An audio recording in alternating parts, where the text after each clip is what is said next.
तारणाऱ्या प्रभू येशू ख्रिस्ताच्या नावात आपल्या सर्वांना सलाम.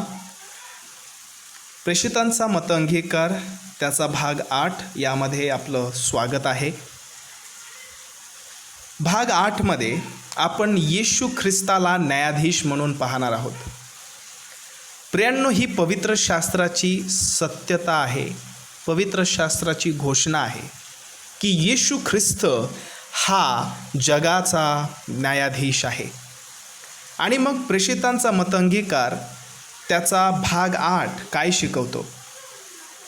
तेथून जिवंतांचा व मेलेल्यांचा न्याय करावयास किंवा करण्यास जो येणार आहे त्याचवर मी विश्वास ठेवतो. प्रियांनो, भाग 8चा हा मुद्दा समजण्यासाठी आपल्याला भाग 7 काय होता हे समजणं आवश्यक आहे. तर पाहूया भाग 7 आम्हाला काय शिकवत आहे.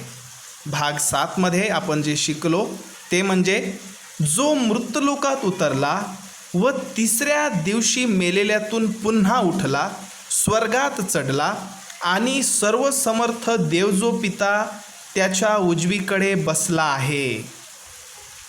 आणि आता भाग 8, तेथून जिवंतांचा व मेलेल्यांचा न्याय करण्यास जो येणार आहे त्याचवर मी विश्वास ठेवतो. तेथून जिवंतांचा व मेलेल्यांचा न्याय करावयास जो येणार आहे. तेथून म्हणजे कुठून? भाग 7 आपल्याला शिकवतं सर्वसमर्थ देव जो पिता त्याच्या उजवीकडे तो बसलेला आहे आणि तेथून सर्वसमर्थ पित्याकडून तो येणार आहे आणि जिवंतांचा आणि मेलेल्यांचा न्याय करणार आहे. प्रियांनो, भाग 8 यावर आपण मनन करत आहोत आणि या भागावर आपण अभ्यास करत आहोत. अभ्यास करत असताना येशू ख्रिस्त जो न्यायाधीश याविषयी शिकून घेण्यासाठी आम्हाला एका महत्त्वपूर्ण प्रश्नाकडे लक्ष देणं आवश्यक आहे. तर आपण या आपल्या शिकवणीची जी सुरुवात आहे एका फारच महत्त्वपूर्ण किंवा आवश्यक प्रश्नाने करणार आहोत. आणि हा आवश्यक किंवा महत्त्वपूर्ण प्रश्न म्हणजे न्यायाचा दिवस असणार आहे की नाही. न्यायाचा दिवस असणार आहे की नाही, किंवा येशू ख्रिस्त त्याचं दुसरं आगमन होणार आहे की नाही. आणि त्याकरिता प्रियांनो, आता जगाचं किंवा खोट्या संदेष्ट्यांचं उत्तर पहा. प्रेषित पेत्र जो आहे आम्हाला काय सांगत आहे. दुसरे पेत्र अध्याय 3 वचन 3 ते 4. दुसरे पेत्र अध्याय 3 वचन 3 ते 4.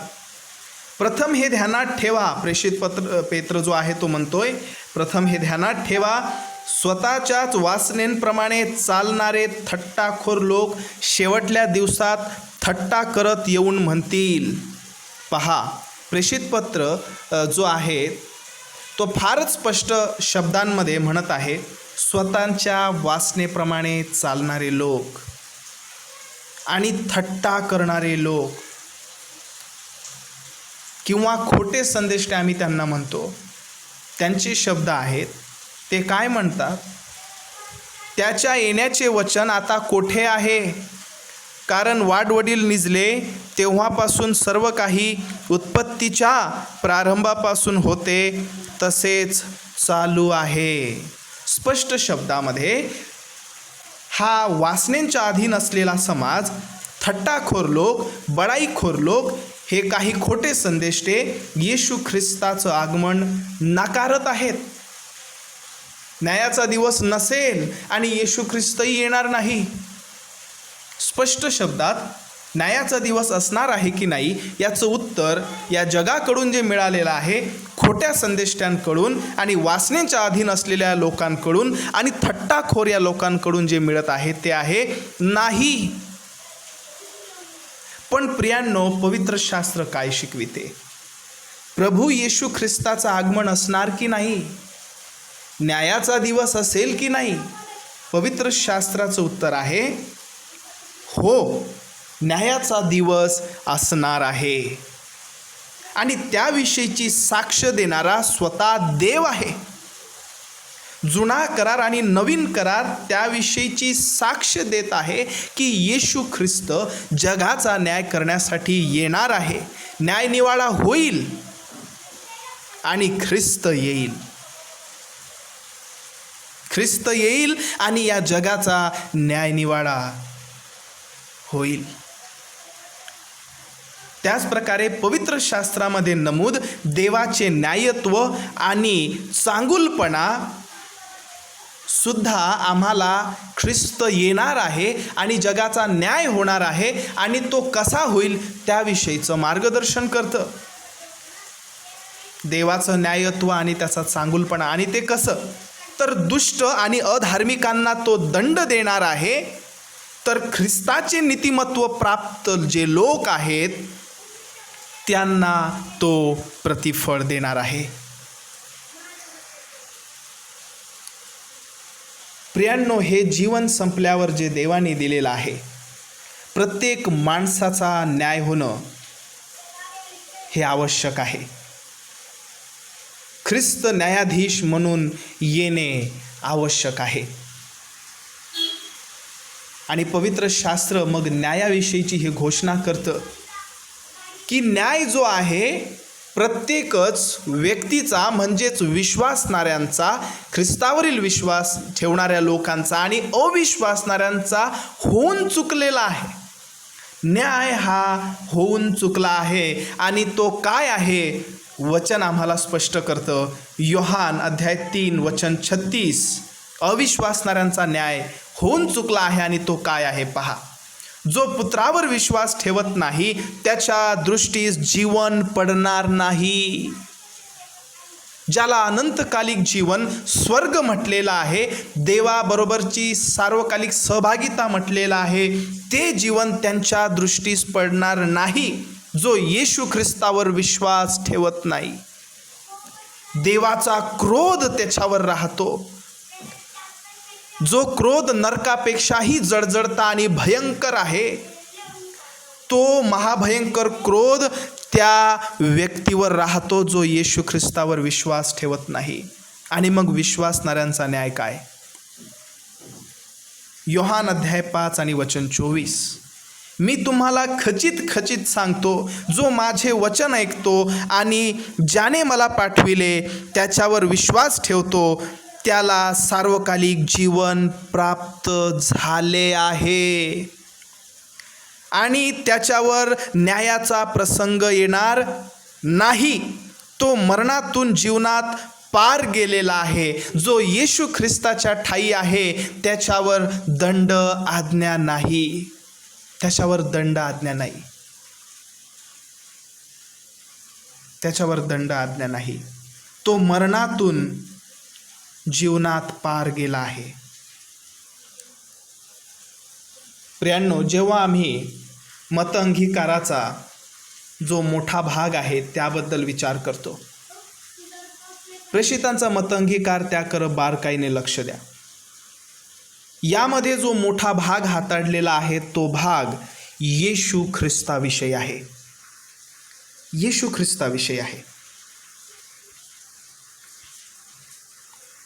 ख्रिस्ताने काय केले, ख्रिस्त काय करीत आहे आणि ख्रिस्त काय करणार आहे याचा उलगडा आम्हाला प्रेषितांच्या मत अंगीकारामध्ये देण्यात आलेला आहे. ख्रिस्ताने काय केले म्हणजेच भूतकाळाविषयी काय शिकवतं, तर ख्रिस्ताने प्रायश्चित केलेले आहे. ख्रिस्त काय करीत आहे म्हणजेच वर्तमान काळ, तर ख्रिस्त देवाच्या उजवीकडे बसला आहे आणि अवघे विश्व तो चालवित आहे. अवघे विश्व तो चालवित आहे. आणि ख्रिस्त काय करणार आहे भविष्यकाळ, तर नीतिमत्वतेने जगाचा न्याय करणार आहे. नीतिमत्वतेने जगाचा न्याय तो करणार आहे. प्रियांनो, नवीन करारामध्ये ख्रिस्ताचे न्यायाधीश म्हणून येणे या सत्याला नवीन करार ख्रिस्ती विश्वासणाऱ्यांची जिवंत आशा असे म्हणते. ख्रिस्ती विश्वासणाऱ्याची जिवंत आशा. प्रियांनो, पवित्र शास्त्रामध्ये ख्रिस्ताच्या येण्याविषयीचा या जिवंत आशेचा जो उल्लेख आहे 300 पेक्षा अधिक वेळेस करण्यात आलेला आहे.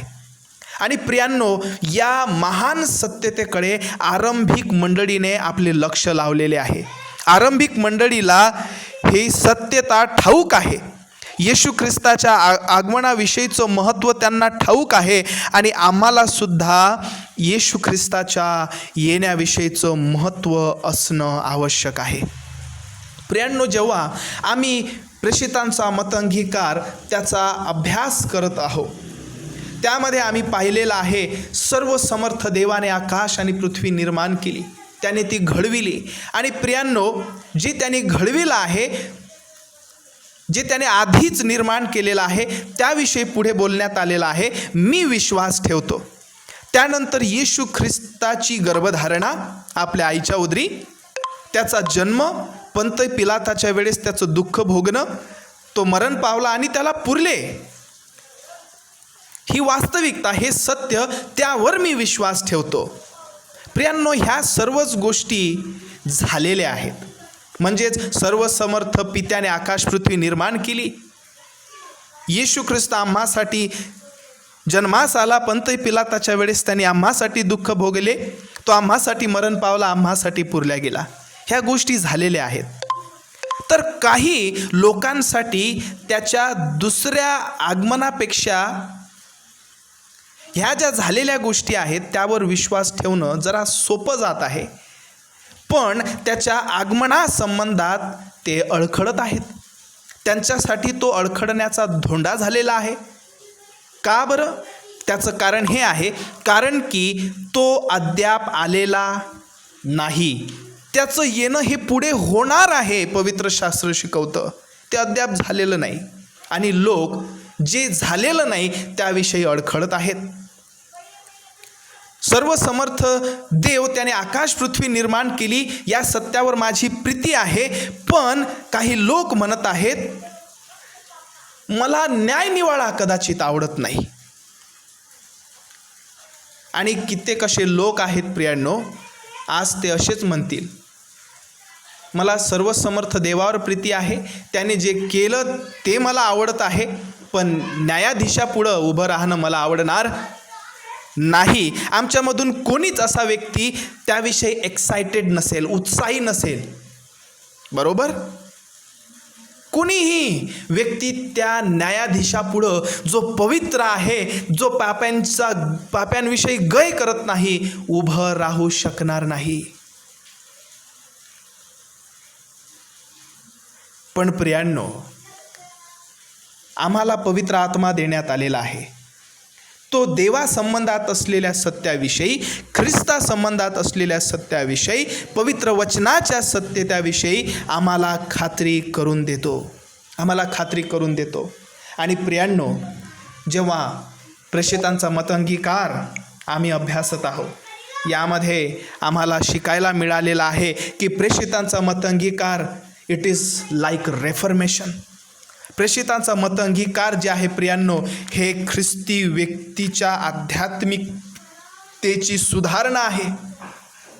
आध्यात्मिकतेची सुधारणा आहे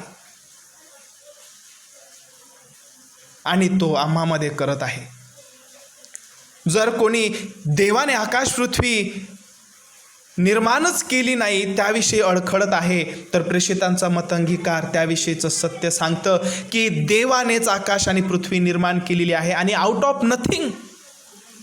जर कोणी येशू ख्रिस्ताच्या जन्माविषयी, त्याच्या गर्भधारणेविषयी अडखळत आहे, तर प्रेषितांचा मतअंगीकार पुन्हा एकदा वचनांचा आधार घेऊन आम्हाला सांगत आहे की आमच्या ख्रिस्ती विश्वासाचा हा आधार आहे, हे सत्य आहे की जो पवित्र आत्म्याने गर्भरूप झाला तो आमचा तारणारा ख्रिस्त आहे. ख्रिस्ताच्या दुसऱ्या आगमनाविषयी प्रियांनो, मंडळीच्या इतिहासामध्ये पुष्कळ वादविवाद झालेले आहेत, मोठमोठे प्रश्न उभे झालेले आहेत.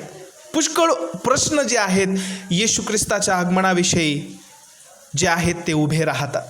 आणि ते प्रश्न पुढील प्रमाणे आहे. काही लोक म्हणतात, येशू ख्रिस्ताच्या येण्याचा काय क्रम असणार आहे, त्याची सुव्यवस्थितता काय असणार आहे. तो येण्याची पद्धत काय असणार आहे, तो येत आहे तर आम्ही काय अपेक्षा करू शकतो, किंवा तो येत आहे तर तो कसा येईल, तो कसा येणार, या प्रश्नाविषयी आम्हाला डोकं खाजवायची गरज नाही. या प्रश्नाचं उत्तर आपण सोडवत आज बसणार नाही आहे. पण प्रियांनो, पवित्र शास्त्र हे ठामपणे आणि निश्चितपणे आम्हाला हे सांगतं की तो येणार आहे आणि न्याय निवाडा हा निश्चित आहे.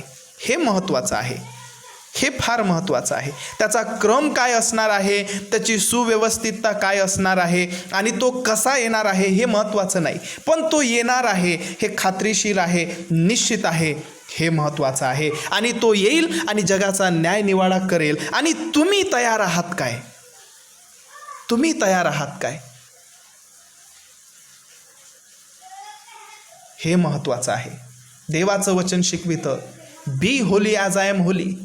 मी पवित्र आहे तसे तुम्हीही पवित्र असा, जसा ख्रिस्त येशूचा स्वभाव होता तुमचाही असो. काय याविषयी आम्ही गंभीर आहोत काय? प्रियांनो, आपण पाहणार आहोत की हे इतकं महत्त्वाचं का आहे. येशू ख्रिस्ताचं येणं, न्याय निवाडा हा महत्त्वाचा का आहे? कारण की हा न्याय निवाडा आणि ख्रिस्ताचं येणं देवाच्या गुणविशेषांविषयी आहे, ख्रिस्ताच्या गुणविशेषाविषयी आहे. आणि ते गुणविशेष आम्हाकरिता काय आहेत, आम्हासाठी त्याचं लागूकरण काय आहे त्याविषयी आहे. जेव्हा मतैकृत शुभवर्तमान अध्याय 25 आणि वचन 31 ते 46 या वचनांचा आपण अभ्यास करतो, या संदर्भामध्ये ख्रिस्ताला न्यायाधीश म्हणून आम्हापुढं प्रदर्शित करण्यात आलेला आहे. तो न्यायाधीश असल्याचं सिद्ध झालेलं आहे. आणि प्रियांनो, मत्तय अध्याय 25 या संदर्भाला ख्रिस्ताचं जैतून डोंगरावरील प्रवचन असं म्हटलेलं आहे, ज्यामध्ये येशू ख्रिस्त आपल्या शिष्यांशी चर्चा करत आहे, त्यांच्या काही प्रश्नांचं उत्तर देत आहे आणि न्यायाच्या दिवसाविषयी बोलतो आहे. आणि न्यायाच्या दिवसाविषयी येशू ख्रिस्ताने त्यांना काही दाखले सुद्धा दिलेले आहेत. काही दाखल्यांद्वारे सुद्धा तो न्यायाच्या दिवसाविषयी त्यांना शिकवतो आणि म्हणतो हे लवकरच होणार आहे, फार लवकर होणार आहे. आणि तुम्ही तयार आहात काय? प्रियांनो, असा दिवस येणार आहे की ख्रिस्त त्या दिवशी गौरवाने येणार आहे, गौरवाने येणार आहे.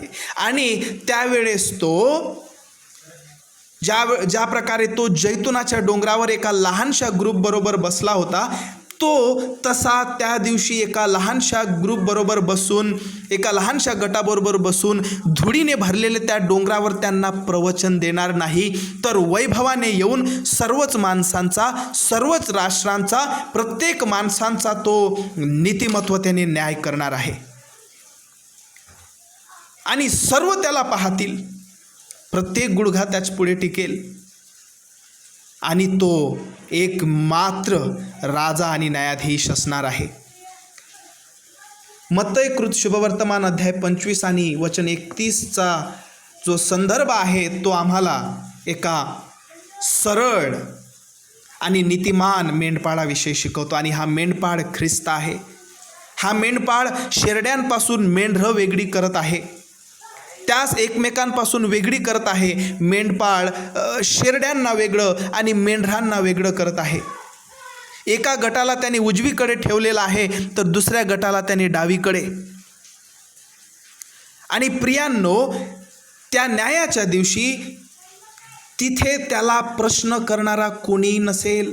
जेव्हा तो शेरडे आणि मेंढरे वेगवेगळे करणार आहे, कोणीच स्वतःचा हात वर करून त्याला प्रश्न करणार नाही की मला या गटात हवे होते, तू मला त्या गटात टाकलंस. नाही, तो एक परिपूर्ण न चुकणारा मेंढपाळ आहे. त्याने काहीही चूक केलेली नसेल. आणि हा न्यायाधीश आता वचन 34मध्ये पुढील प्रमाणे उजवीकडच्या लोकांबरोबर हे बोलतो. तेव्हा राजा आपल्या उजवीकडच्यास म्हणेल, अहो माझ्या पित्याचे आशीर्वाद हो, या जे राज्य जगाच्या स्थापनेपासून तुम्हाकरिता सिद्ध केले आहे ते वतन घ्या, ते वतन घ्या. किती सुंदर हे आमंत्रण आहे. तुम्ही पित्याने निवडलेला समाज आहात. तुमची निवड ही जगाच्या उत्पत्ती आधी झालेली आहे. तुम्हाला काही दिवस आधी तारण हा आशीर्वाद मिळालेला आहे, देण्यात आलेला आहे. आणि आता तारणाचा दिवस आला तर तुम्हाकरिता जे सिद्ध केलेलं वतन आहे पित्याने ते घ्या, या आणि जे सिद्ध केलेलं तुम्हासाठी राखून ठेवलेलं हे वतन घ्या. प्रियांनो, सार्वकालिक जीवन हे वतन ख्रिस्तामध्ये पित्याने आपल्या लोकांना दिलेला आशीर्वाद आहे. हा आशीर्वाद आहे. आम्ही काहीही कृत्य केलेले नव्हते, आम्ही कुठेही नव्हतो, आमचं अस्तित्वही नव्हतं. त्याआधीच पूर्वी, जगाच्या पूर्वी ही योजना झालेली आहे की ख्रिस्ता ठाई माझ्या लोकांना हे वतन मिळेल. आणि म्हणून वचन 34 फार स्पष्टरित्या आम्हाला शिकवतं, जे राज्य जगाच्या स्थापनेपासून तुम्हाकरिता सिद्ध केले आहे ते वतन घ्या. आणि प्रियांनो, जेव्हा ख्रिस्त आता राजासनावर बसून हे म्हणत आहे, इथे ख्रिस्ताचं सार्वभौमत्व स्पष्ट होत आहे. ख्रिस्त सार्वभौम राजा असल्याचं, ख्रिस्त सार्वभौम न्यायाधीश, एकमात्र न्यायाधीश असल्याचं स्पष्ट होत आहे. आणि वचन 35 पासून तर वचन 40 पर्यंतचा जो संदर्भ आहे त्यामध्ये हा न्यायाधीश म्हणत आहे, मी भुकेला होतो, तुम्ही मला खायला दिले, तहानलेला होतो तेव्हा मला प्यायला पाणी दिले, परका होतो तेव्हा मला घरात घेतले, उघडा होतो तेव्हा मला वस्त्र दिले, आजारी होतो तेव्हा माझ्या भेटीला आला, बंदीशाळेत होतो तेव्हा तुम्ही माझ्याकडे आला. प्रियांनो, स्पष्ट शब्दात न्यायाधीश म्हणत आहे, तुम्ही इतरांवर प्रीती केली ती माझ्यावर प्रीतीचे प्रमाण आहे. यस, न्यायाधीश म्हणत आहे, तुम्ही माझ्या लोकांवर प्रीती केली ती माझ्यावर प्रीतीचं प्रमाण आहे. प्रियांनो, भुकेल्यांना अन्न देणं, तहानलेल्यांना पाणी पाजणं, परक्यांना घरात घेणं हे तारणाची पात्रता नाही आहे. स्वर्गात जाण्यासाठी पात्रता नाही आहे. स्वर्गात प्रवेश करण्याची ही पात्रता नाही. This is not qualification to get in heaven. जो विश्वास तुमच्या ठाई देवाने आधीच घातलेला आहे त्याचं हे प्रमाण आहे. ख्रिस्ती असण्याचं हे प्रमाण आहे. आणि ख्रिस्ती लोकांना तो म्हणत आहे, या निवडलेल्या समाजासाठी, देवाच्या निवडलेल्या समाजाला तो म्हणत आहे, या तुम्ही माझ्या पित्याचा समाज आहात. तुम्हाला तारण हा आशीर्वाद काही दिवस आधी देण्यात आलेला होता. आता पहा, तुम्ही न्यायाच्या दिवशी उभे आहात. आता पित्याने राखून ठेवलेलं हे वतन घ्या. स्वर्गात जाण्याची ही पात्रता नाही आहे. भुकेल्यांना अन्न देणं, तहानलेल्यांना पाणी पाजणं, परक्यांना घरात घेणं आणि आजारी असताना भेटीला जाणं हे स्वर्गात जाण्यासाठी क्वालिफिकेशन नाही आहे. ही विश्वासणारा असण्याचं प्रमाण आहे, ख्रिस्ती असण्याचं प्रमाण आहे. तारणदायी कृपा आमच्यामध्ये ओतण्यात आलेली आहे, ख्रिस्तामध्ये आमचं तारण झालेलं आहे, त्याचं ते प्रमाण आहे. आणि तो ख्रिस्ती लोकांना हे म्हणत आहे. आणि वचन 41 मध्ये तो डावीकडच्या काय म्हणत आहे पहा. वचन 41, मग डावीकडच्यासही तो म्हणेल, अहो शापग्रस्त हो, माझ्या पुढून निघा आणि सैतान व त्याचे दूत ह्यांच्यासाठी जो सार्वकालिक अग्नी सिद्ध केला आहे, पाहिलं का, सार्वकालिक अग्नी सिद्ध केला आहे त्यात जा. येथे आम्हाला आमंत्रण पाहायला मिळत नाही.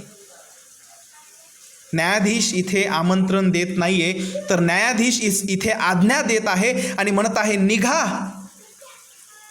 जा, त्या सार्वकालिक अग्नीत जा, कारण हे तुम्हाकरिता सिद्ध केलेलं आहे. तुम्हाकरिता सिद्ध केलेलं आहे. तुमच्यामध्ये तारणदायी विश्वास नाही आणि ख्रिस्ताची धार्मिकता नाही. ख्रिस्ताच्या धार्मिकतेचे वस्त्र तुम्ही घातलेले नाहीयेत. आणि हा न्यायाधीश जो आहे, he will cast out them in to hell everlasting, त्या सार्वकालिक अग्नीत त्यांना टाकणार आहे. कारण की हा अग्नी, हे नरक त्यांच्यासाठी सुद्धा सिद्ध केलेला आहे.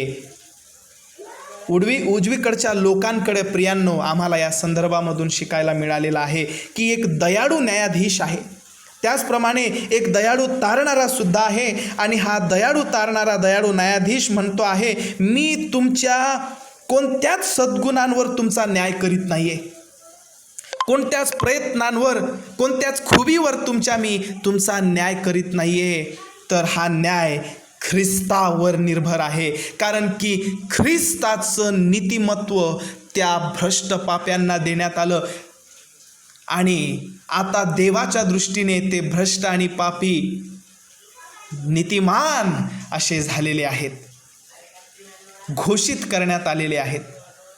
कारण वचन 37 फार स्पष्ट करतं. त्यावेळेस नीतिमान त्याला उत्तर देतील, आम्ही कोणीही प्रियांनो स्वभावता नीतिमान नाही, आम्ही सर्वच जण देवाच्या गौरवाला उणे पडलेला आहोत.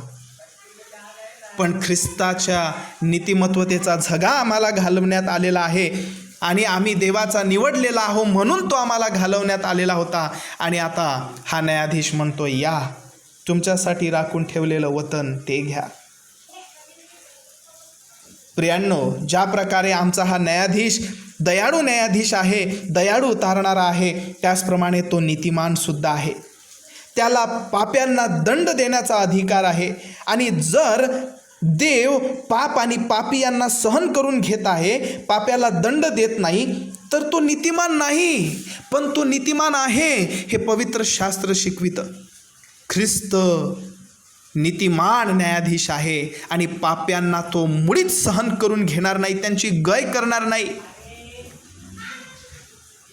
त्याला पाप्यांना दंड द्यायचा आहे प्रियांनो. पण आता आम्ही पाहतो की तो दंड जो आम्हावर येणार होता तो ख्रिस्ताने स्वतःवर घेतलेला आहे आणि त्याने आम्हाला नीतिमत्वता, त्याची स्वतःची नीतिमत्वता दिलेली आहे. हे त्याचं प्रायश्चित अर्पण आहे, बदली अर्पण आहे, आमच्या बदली त्याचं ते अर्पण आहे. आणि तो नीतिमान ख्रिस्त आमच्यासाठी मरतो आणि आम्हाला त्याची नीतिमत्वता देतो. आमचे सर्वच पाप तो स्वतःवर घेतो आणि तो भयंकर जळजळता क्रोध, अग्नीपेक्षाही भयंकर तो क्रोध जो आहे ख्रिस्तावर येत आहे. त्याने डावीकडच्यांबरोबर आणि उजवीकडच्यांबरोबर पक्षपात केलेला नाही आहे. त्याने हा न्याय नीतीने केला आहे आणि कोणीही त्याला प्रश्न करू शकत नाही. उजवीकडचा एकही डावीकडे गेलेला नाही आणि डावीकडचा हात वर करून त्याला प्रश्न करणार नाही की मी चुकीने इथे आलेला आहो, मला त्या गटात असायला पाहिजे होतं. नाही, जगाचा न्यायाधीश योग्यच न्याय करत आहे. जे तो करत आहे तो योग्य करत आहे, कारण शास्त्र शिकवितं तो विश्वासयोग्य आहे. त्याने काहीही चूक केली नाही.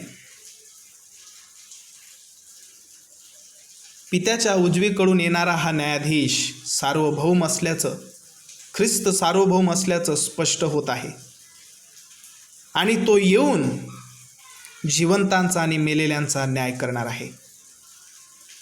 प्रियांनो, ही साक्ष प्रेषितांच्या मतअंगीकाराची आहे, शास्त्राची आहे. आणि आता जे त्याचे लोक आहेत, ख्रिस्तामध्ये तारलेला समाज आहे, त्यांना त्या आगमन समयी जे आशीर्वाद देण्यात येणार आहेत ते म्हणजे पुढील प्रमाणे. ख्रिस्ताच्या निवडलेल्या समाजासाठी सांत्वन आणि लाभ आहेत. ते 2 प्रकारचे. दुःख आणि वेदनेपासून त्यांची सुटका होणार आहे. जे दुःख आणि वेदना त्यांनी या जीवनात अनुभवलेले आहेत त्या सर्वांपासून त्यांची सुटका होणार आहे. देव त्यांचे अश्रू पुसणार आहे. तो स्वतः त्यांचं समाधान आणि सांत्वन होणार आहे. त्याचप्रकारे पापाच्या उपस्थितीपासून सुद्धा नेहमीकरिता त्याच्या लोकांची, त्याच्या निवडलेल्या प्रजेची सुटका होणार आहे. आता पापाचं वास्तव्य त्यांच्यामध्ये नसणार. इफिस्करास पत्र अध्याय 1 शिकवितं की ते निर्दोष आणि निष्कलंक असे देवाच्या राजासनापुढे उभे केले जातील आणि ही ख्रिस्ताची करणी आणि आम्ही सार्वकालिक सहभागिता, जी पित्याची सहभागिता आहे ते आम्ही उपभोगत असू. आणि प्रियांनो, या जे अद्याप झालेलं नाही त्याविषयीची खात्री करून देणारा जो आत्मा, त्याचवर आपण निर्भर राहू, कारण ख्रिस्त लवकरच येणार आहे. आणि प्रियांनो, काय तुम्ही तयार आहात काय? पुन्हा एकदा योहानाबरोबर आपण ही प्रार्थना करू. हे प्रभू येशू ये, हे प्रभू येशू ये.